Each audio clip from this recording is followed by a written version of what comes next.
Welcome to my YouTube channel. मैं हूं वंदना। जो भी स्टूडेंट्स आरआरबी एनटीपीसी वगैरह की तैयारी करना चाहते हैं, जो बिल्कुल जीरो से शुरुआत करना चाहते हैं, वो मेरे साथ बने रहें। आज हम डिस्कस करेंगे हिस्ट्री का जनरल डिस्क्रिप्शन, थोड़ा थोड़ा, बिल्कुल जस्ट लाइक कि हाँ इतिहास क्या है, इतिहास को कितने भागों में बांटा गया है। तो आओ देखते हैं। इतिहास इतिहास को अंग्रेजी में कहते हैं हिस्ट्री, ये तो सभी को पता होगा। इतिहास 3 शब्दों से मिलकर बना है, इति प्लस ह प्लस आस, जिसका मतलब है बीता हुआ कल, जो बीत गया उसको हम क्या कहते हैं, इतिहास। अब इतिहास को किसने सबसे पहले स्टडी किया था, किसने अध्ययन बहुत अच्छे से इतिहास जैसे शब्द को किसने परिभाषित किया था, तो वो है हेरोडोटस। तो इतिहास के जनक या फादर ऑफ हिस्ट्री किसको कहेंगे, हेरोडोटस को। अब हेरोडोटस ने एक बुक भी लिखी थी जिसका क्या नाम है, हिस्टोरिका। तो हिस्टोरिका, और जनक कौन है, हेरोडोटस। अब इतिहास को 3 भागों में बांटा किसने, विल्सन ने इतिहास को 3 भागों में अध्ययन, ताकि अध्ययन करने में सुविधा रहे, 3 भागों में बांट दिया। पहला था प्रागैतिहासिक काल, दूसरा था आद्य ऐतिहासिक काल, तीसरा था ऐतिहासिक काल। किसने बांटा, विल्सन ने बांटा, 3 भागों में बांट दिया। अब उसके बाद प्रागैतिहासिक काल को भी 3 भागों में बांटा गया है। कितने भागों में बांटा गया, 3 भागों में। अब एक चीज और देख लेते हैं कि जो प्रागैतिहासिक काल है उसमें मानव बहुत ज्यादा सभ्य नहीं रहा, पत्थरों का यूज करता था और बहुत ज्यादा सभ्य नहीं बन पाया। या फिर ऐसा कह सकते हो कि जिसमें हमें सिर्फ जीवाश्म मिले हैं, जिसके साक्ष्य हमें सिर्फ जीवाश्म के रूप में, कला के रूप में, चित्रकारी के रूप में थोड़े बहुत मिले हैं, उसे हम प्रागैतिहासिक काल में रखेंगे। ठीक, उसमें कोई लिखित प्रमाण नहीं है। अब आते हैं दूसरा, आद्य इतिहास या फिर आद्य ऐतिहासिक काल। इसमें क्या है कि हमें प्रमाण तो मिले हैं लिखित में, लेकिन हमें अभी समझने में, हम अभी उसको पढ़ नहीं पाए हैं। मतलब वो कैसे थे, पिक्टोग्राफिक है। कैसा है, पिक्टोग्राफिक, मतलब भावात्मक, चित्रात्मक लिखित है जो लिपि है। तो उस लिपि को अभी हम पढ़ नहीं पाए हैं। जैसे सिंधु घाटी में जितनी भी सभ्यता में जितनी भी हमें लिखित मिली है, वो सब किस में आ जाएंगे, आद्य ऐतिहासिक काल में। तीसरा है ऐतिहासिक काल, जिसमें हमने लिखित प्रमाण भी मिले हैं और हमको सफलता भी मिल गई है पढ़ने में, उसको हमने पढ़ भी लिया है। जैसे वैदिक काल वगैरह हो गए, वेदा वगैरह, ये सारी चीजें किस में आ जाएगा, ऐतिहासिक काल में आ जाएगा। अब हम देखते हैं कि जो प्रागैतिहासिक काल है, प्रागैतिहासिक काल को कितने भागों में बांटा गया है, 3 भागों में बांटा गया है। कौन कौन सा, पूरा पाषाण काल, मध्य पाषाण काल और नव पाषाण काल। जो पुराना है पूरा पाषाण काल, जो बीच का है, ना नया है ना पुराना है, उसे कहेंगे मध्य पाषाण काल, और एक नव पाषाण काल। अब इसका अंग्रेजी में से क्या कहेंगे, पैलियोलिथिक पीरियड। मतलब अब कंफ्यूज नहीं होना है, पैलियोलिथिक पीरियड या फिर old stone age. Old stone age दोनों का मतलब क्या है, सेम। पूरा पाषाण काल, इसका कार्यकाल कब रहा, अज्ञात समय से 10,000 ईसा पूर्व। कितना, अज्ञात समय से 10,000 ईसा पूर्व या फिर बीसी। दूसरा मध्य पाषाण काल। मध्य पाषाण काल में इसको बोलेंगे मीजोलिथिक पीरियड। क्या बोलेंगे, मीजोलिथिक पीरियड। एक चीज और, जो पूरा पाषाण काल था उसी काल में आग की खोज हुई। ठीक है, पूरा पाषाण काल में ही आग की खोज हुई थी। मतलब अज्ञात समय से 10,000 ईसा पूर्व के बीच में खोज हुई आग की। अब मध्य पाषाण काल देखते हैं। मध्य पाषाण काल को मीजोलिथिक पीरियड भी कहते हैं या फिर मिडल स्टोन एज भी कहते हैं। अच्छा, पाषाण काल क्यों कहते हैं, क्योंकि इसमें औजार वगैरह, हथियार जितने बने सब पत्थरों के बनाए गए थे। ठीक, मीजोलिथिक में मध्य पाषाण काल का कितना समय रहा, 10,000 से 4,000 ईसा पूर्व। कार्यकाल नहीं, 10,000 से 4,000 तक की अवधि रही किसकी, मध्य पाषाण काल की। अब इसमें मानव ने क्या सीखा, पशुपालन करना, मतलब जानवरों को पालतू बनाना शुरू कर दिया था मध्य पाषाण काल में। इसे हम मिडल स्टोन एज भी कहते हैं। थर्ड है नव पाषाण काल। नव पाषाण काल को बोलते हैं new middle age, sorry new stone age या फिर न्यूलिथिक पीरियड। ठीक, ये कब से कब तक चला? 4000 ईसा पूर्व से 2500 ईसा पूर्व तक। इसमें मानव ने कृषि करना सीख लिया था। इस पीरियड में, इस दौरान, इस अवधि में मानव ने कृषि करना सीख लिया था।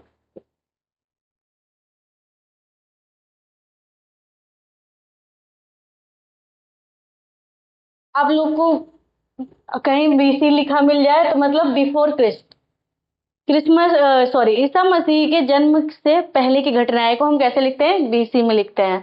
और एडी में ईसा मसीह के जन्म के बाद की घटनाएं को हम किस में लिखते हैं? एडी में। एडी का मतलब होता है एनो डोमिनी और बीसी का मतलब बिफोर क्रिस्ट।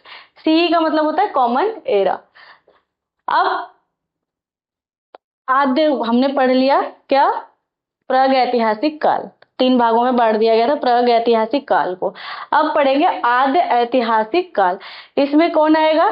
सिंधु घाटी सभ्यता और वैदिक सभ्यता। वैदिक को 2 भागों में बांट के पढ़ेंगे, ऋग वैदिक काल, उत्तर वैदिक काल। सिंधु घाटी की सभ्यता कितनी अवधि रही? 2500 ईसा पूर्व से 1750 ईसा पूर्व सिंधु घाटी सभ्यता की अवधि रही। सिंधु घाटी सभ्यता सबको पता है, का मतलब सिंधु नदी किनारे जो बसी हुई सभ्यता थी उसको हमने क्या नाम दिया? हमारे इतिहासकारों ने क्या नाम दिया? सिंधु घाटी सभ्यता।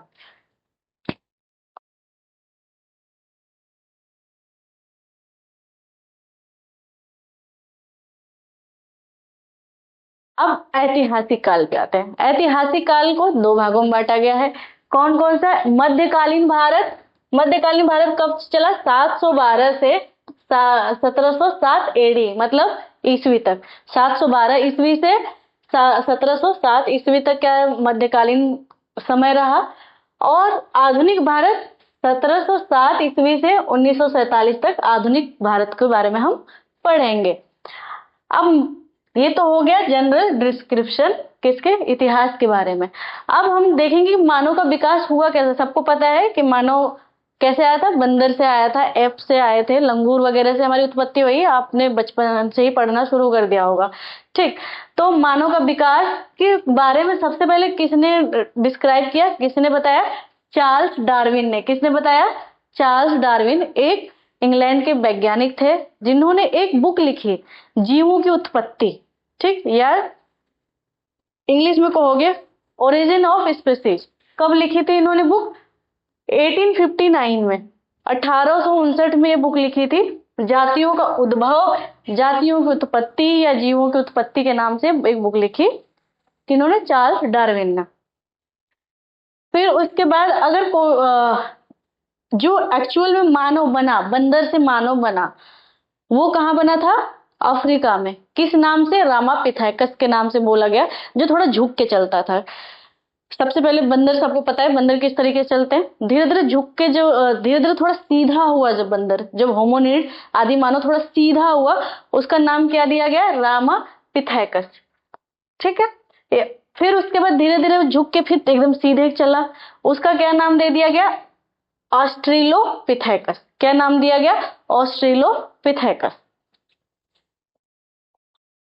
तो अगर क्वेश्चन आता है कि जो मानव की उत्पत्ति, जो बंदर से मानव बना, सबसे पहले कहाँ बना? तो अफ्रीका में बना। लेकिन सभ्य मानव कहाँ बना? एशिया में। ठीक है, अब हिंद महासागर में जो मानव होमोनिड पाए गए, जो आदि मानव पाए गए, उनको क्या कहा गया? जावा मानव। जावा मानव ने ही आग की खोज की थी। जावा मानव ने क्या किया था? आग की खोज की थी। उसके बाद जो हम आज का जो मानव है, जो होमोसैपियंस है, होमोसैपियंस सैपियंस है, वो आधुनिक मानव, या पहले के मानव क्या होमोसैपियंस कहते हैं। ठीक, वो जो आधुनिक मानव है वो कहाँ से आया? पामीर के पठार से। पामीर का पठार आपको पता है, ये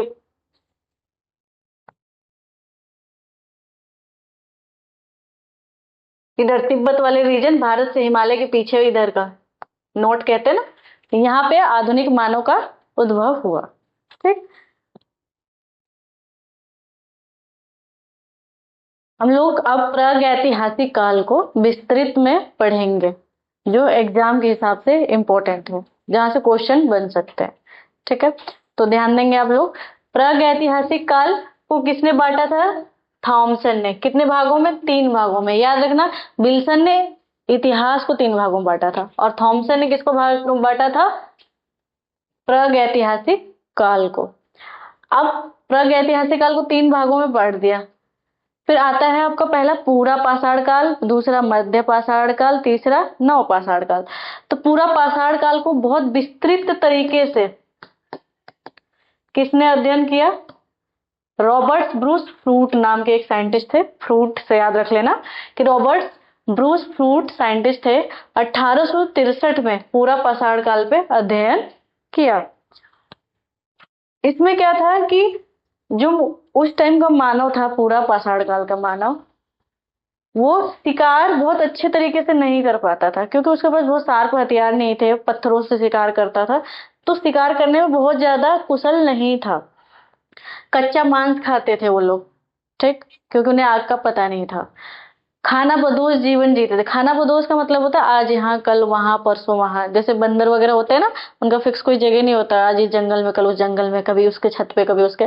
तो ये लोग भी खाना बदोश जीवन निर्यापन करते थे। ओके, इन्होंने एक साक्ष्य मिला हमें 1857-58 में भीमबेटका, रायसेन जिले, मध्य प्रदेश के रायसेन जिले में भीमबेटका नाम की गुफा में चित्रकारी का प्रूफ मिला है। किसने खोजा था? वॉक डकर करके एक थे, उन्होंने इसको सर्च किया कि हाँ पूरा पाषाण काल का क्या है, भीमबेटका करके एक चित्रकारी मिली है। भीमबेटका जगह का नाम है, मतलब गुफा का नाम रखा गया है। कौन से जिले में? रायसेन जिले में। कहाँ गए? मध्य प्रदेश के। जिसमें इस तरीके से चित्रकारी आपने देखा होगा, कहीं पर डिजाइन इस तरीके से बनी होती है, कुछ इस तरीके से। तो इन्होंने चित्रकारी का प्रूफ मिला है पूरा पाषाण काल का। उसके बाद आग का प्रमाण कहाँ मिला? आग का प्रमाण मिला है चाइना में। चीन में एक चाओजू गोजियन करके जगह है, चाओजू गोजियन करके एक स्थान है, वहां से आग का प्रमाण मिला है। मतलब कि पूरा पाषाण काल में आग की खोज हुई थी। उसके बाद ये लोग लाल और हरे रंग का प्रयोग करते थे अपने चित्रकारी में, और इनको पहचान भी थी लाल और हरे रंग के।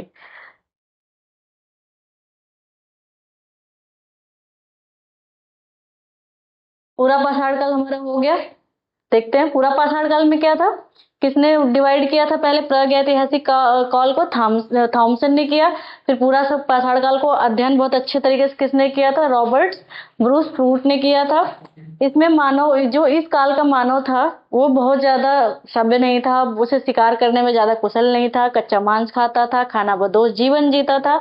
हाँ, कला मिला है, कुछ कला के प्रूफ मिले हैं, शैल कला बोलते हैं, मतलब पत्थरों पे डिजाइन मिली है। कहाँ? भीमबेटका जगह पे, मध्य प्रदेश में, रायसेन जिले में मिली है। किसने देखा था? वॉक डकर ने इसको पहचाना था, देखा था, खोज किया था।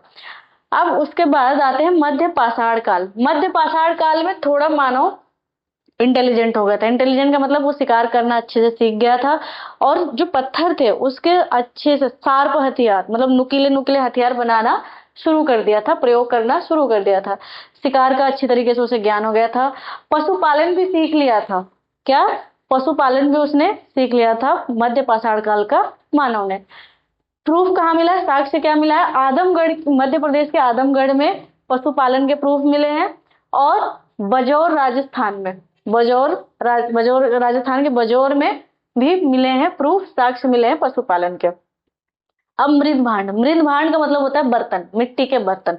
तो मध्य पाषाण काल में ही मानव ने मिट्टी के बर्तन बनाना सीख लिया था, जिसका साक्ष्य कहाँ मिला? इलाहाबाद में। इलाहाबाद मतलब प्रयागराज में साक्ष्य मिला है मिट्टी के बर्तन का।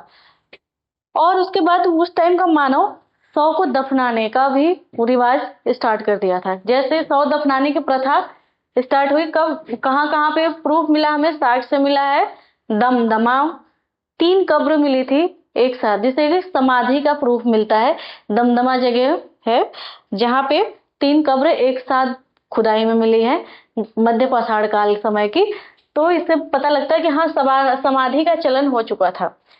लेखैया मिर्जापुर में मिला 17 नर कंकाल। कितने? 17 नर कंकाल मिले हैं। तो दैट मीन कि उस टाइम पे कब्रिस्तान जैसी व्यवस्था थी। महदहा में भी युगल समाधि मिली है। महदहा में मतलब युगल समाधि जोड़े की, मतलब नर और मादा, मेल फीमेल दोनों के साथ मिली है, तो शायद हो सकता है सती प्रथा जैसा कुछ हो। उसके बाद लंघनाज में क्या मिली है? पशुओं की अस्थियां, मतलब पशुओं को भी दफनाने का रिवाज होगा, तो लंघनाज में पशु अस्थियां भी मिली हैं। लोकेशन देख लेते हैं कौन कौन से मध्य पाषाण काल के प्रमुख लोकेशन मिले हैं। संगन कुल्लू, जलहल्ली, कुचाई। आप मैप में देख सकते हैं कौन कौन से संगन कुल्लू, जलहल्ली, कुचाई मध्य पाषाण काल के प्रमुख स्थल रहे हैं।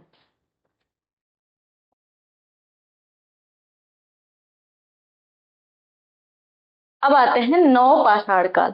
नव पाषाण काल में मानव ने कृषि करना सीख लिया था, तो कृषि का साक्ष्य कहाँ मिला? मेहरगढ़। मेहरगढ़ कहाँ है? पाकिस्तान में। कहाँ पे? पाकिस्तान में। नदी कौन सी है? बोलन नदी के किनारे कृषि के साक्ष्य मिला है, पहली कृषि के साक्ष्य। नव पाषाण काल में मानव ने पहिए का आविष्कार कर लिया था, पहिए का प्रयोग करना शुरू कर दिया था। और इसी युग में, इसी काल में मानव ने पत्थरों के बहुत अच्छे बहुत नुकीले बहुत अच्छे हथियार बनाना शुरू कर दिया था, जिसको नाम क्या दिया गया? माइक्रोलीथ। क्या कहेंगे? माइक्रोलीथ।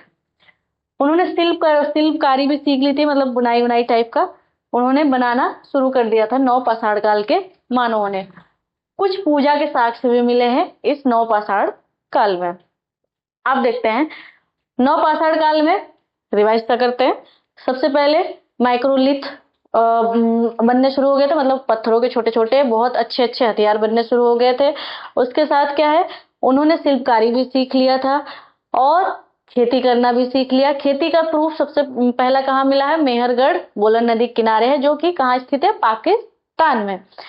अब पूजा के भी कुछ साक्ष्य मिले हैं, सामग्री मिली है। अब आते हैं ताम्र पाषाण काल।